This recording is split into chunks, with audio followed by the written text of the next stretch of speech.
John came home completely exhausted after a hard week's work. All he wanted to do was eat dinner and go to bed. But as he entered the house, he noticed his wife, Kelly, heading from the living room to the kitchen. She was wearing a little black dress that was clearly not meant for a quiet evening at home. John walked into the kitchen and saw that Kelly was writing something. When he walked in, she looked up and smiled. "It's so good to have you home. I would not even leave a note," Kelly said. "What's going on?" John asked, gesturing to her outfit. "Why are you dressed like that?" "I'm going on a date," Kelly replied calmly. "A date?" John questioned, not believing his ears. "Well, technically it's a bachelorette party. Lisa, Julie, and Emily are going to celebrate one of them getting married, and they invited me." I said yes. "A bachelorette party? And you going to be wearing that?" John pointed to the dress. Glanced at her reflection in the oven glass. "Yeah. Is that bad?" "I think it looks great," she smiled. "It looks too good," John pointed out. "There's no such thing as too good," Kelly snorted. "It is if you a married woman and your girlfriends are not," John replied. "You do realize that men are going to be looking at you, right? So you afraid I'm going somewhere without you?" Kelly snapped at him. "Exactly. I see the way men look at you even when I'm around. If I'm gone, they do more than just stare."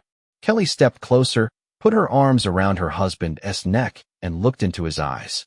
"Do you trust me?" "Of course I do," John replied. "Then trust that I just want to have a good time with the girls. Dance. And then I'll come home to you." "Kelly, I trust you.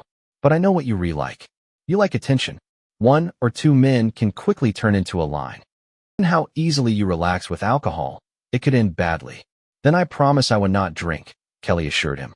"You do not have to drink. But men will send you drinks to win your attention. You polite, you will not say no. And then you have more and more drinks. More than once we've left parties earlier than planned because you had a little too much to drink. And if I'm not there to stop you."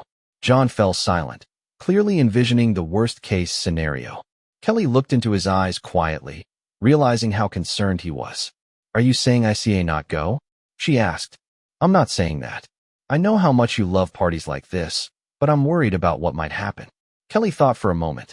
The longer she pondered his words, the more she realized he was probably right. But she still wanted to go. Then she had an idea. "What if you came with me?" she suggested. "To the bachelorette party? Are you kidding?" Surprised. "No, not with me. But to the same club. You'll be around to watch me," Kelly suggested with hope in her voice. John pondered. He did not like the idea of Kelly dancing with other men. But if he was around. "Okay, give me 10 minutes to change," he agreed. Kelly jumped up happily and hugged him like a little girl. Then she dragged him into the bedroom to help him pick out clothes. "We going to that new club on 3rd Street. You know, the one with the red lights?" She clarified. "Yeah, I know. How are you getting there?" "We meeting at Lisa's, and we going together. And you can go straight to the club." "Okay."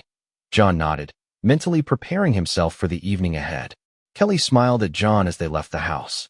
"You know where the club is, so you should be able to find me easily," she said. "I think that's a good idea," John agreed. They got into their cars. They got behind the wheel. John stopped Kelly, took her hands and pulled her to him. "Kelly, I trust you and I want you to have a good time. I just do not want something to happen that we'll regret tomorrow," he said. "And I do not want that. I think you being here is a great idea. That way I can have fun and be safe." "Well, now I have to go. The girls are waiting," she replied with a smile. "Okay. I love you," John said. "I love you too," she said, kissing him on the lips before they both got into their cars. John parked outside the club and walked inside. It was a spacious room with a dance floor in the center, a bar along 2 walls, and tables all around.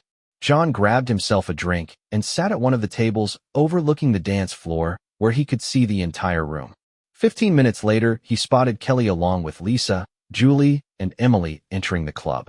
They sat down at a table just off the dance floor, across from John. Immediately their drinks were brought to them, and the whole foursome went dancing. John tried not to show that he was watching Kelly, but his gaze kept returning to her. At that moment, an attractive brunette approached him. "Would you like to dance?"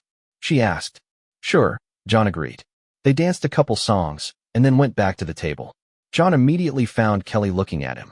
She was dancing with some man at the other end of the dance floor. "Okay, tell me, who is she?" the brunette asked. "Who?" John wondered. "That woman. Wife or friend? Who is she to you?" She continued. What makes you think I have anyone at all? He tried to make a joke. Well, you know, married people usually wear rings. And men who drink in the company of a beautiful girl like me do not watch the dance floor like they looking for someone, she smiled. John exhaled. That blonde in the black dress, dancing with the man in the red shirt. It's my wife. John said, pointing to Kelly. She is beautiful. So you spying on her? She asked. No, she knows I'm here, John replied. So you the kind of guy who likes to watch his wife having fun with other men? She asked with a chuckle. Hell no, John said indignantly. Then why are you here? Because I trust her, but I do not trust every other man in this place. And I trust her even less when she has been drinking, he explained. So you here to make sure nothing happens? She clarified. Exactly. If you do not trust her, why did you let her go to the club in the first place? She asked a direct question. She has 3 friends, and they do everything together. They all single, and she is married. She had not gone anywhere alone in years, and I knew she needed it. We decided that if I was there for her, everything would be fine. It is sweet that you gave her freedom, even if you did not like it. Here to protect her. She grinned and looked across the dance floor. This guy she is dancing with. Is that a problem? John frowned. He just put his hand on her ass. She pushed him away. But after a couple cocktails, she might not notice things like that. So you planning on sitting here all night? She asked. That's right. John nodded. You stand out, sitting here with your eyes on her. Maybe you should spend more time on the dance floor like she does. She suggested. Maybe. Is that a great idea, or are you implying that you want another dance? Said John with a smirk. Honestly, I enjoyed our dance. I'm here for fun, dancing and drinks. I have no plans to go home with anyone, and you remarried so the risk is minimal, she replied with a smile. John smiled as well. Looks like we can be useful to each other. Let us go dance.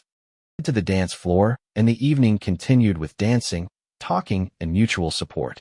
The evening was coming to an end, and as John had predicted, after a couple of cocktails, Kelly had visibly relaxed. She was no longer pushing away the hands of the men dancing with her, who were now and then touching her thighs. Lisa, Julie, and Emily sat at the table, unable to find a date, while Kelly continued to twirl with one partner after another. Finally, nearing the end of the evening, Kelly looked exhausted. She walked over to her table and sank into a chair next to Lisa and Emily. Julie was still dancing. Meanwhile, John and Amy walked back to their table.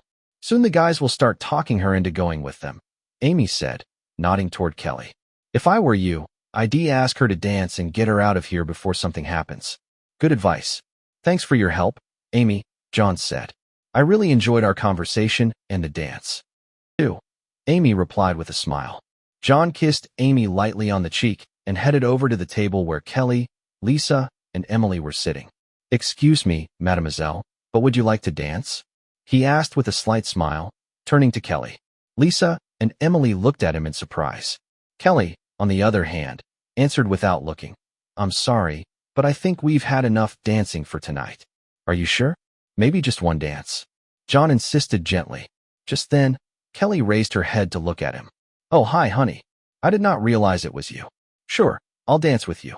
Lisa, I take it you driving? After our dance, I'll drive Kelly home, so you do not have to worry, John said. Have you been here the whole time? Lisa asked.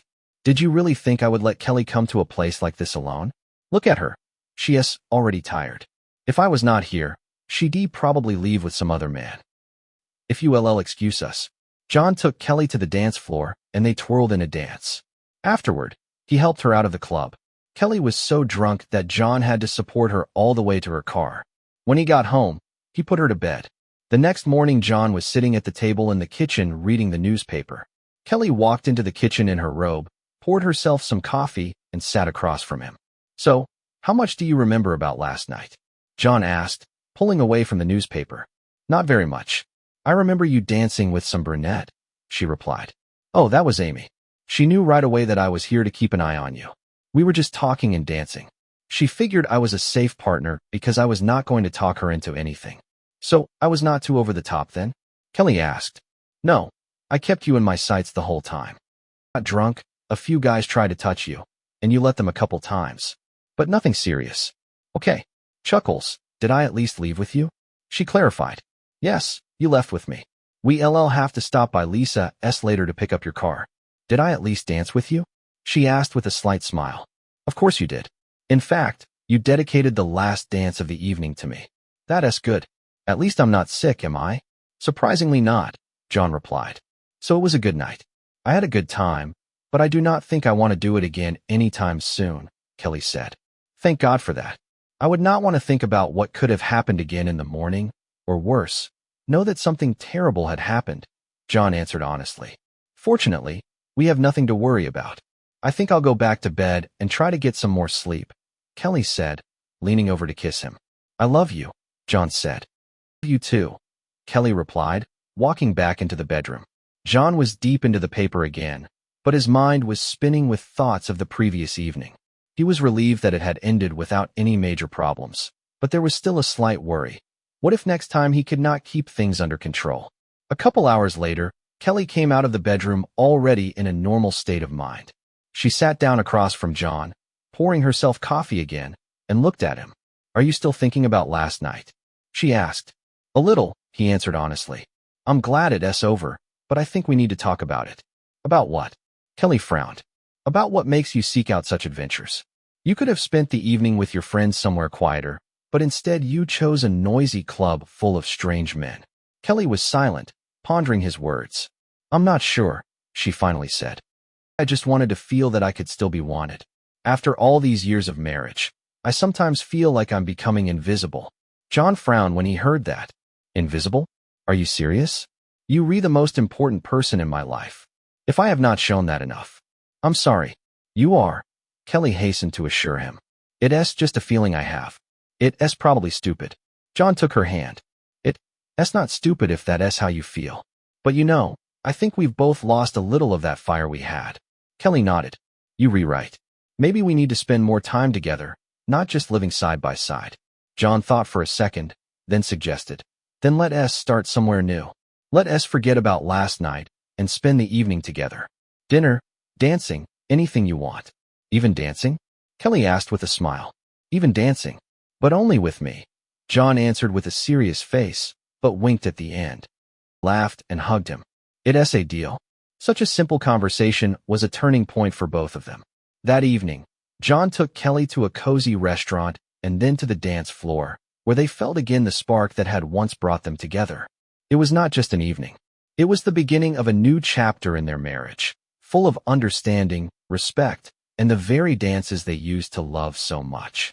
And that's where today's story ends. Thank you for watching to the end. If you enjoyed it, do not forget to like and comment. We'd love to discuss this story with you. See you in the next video.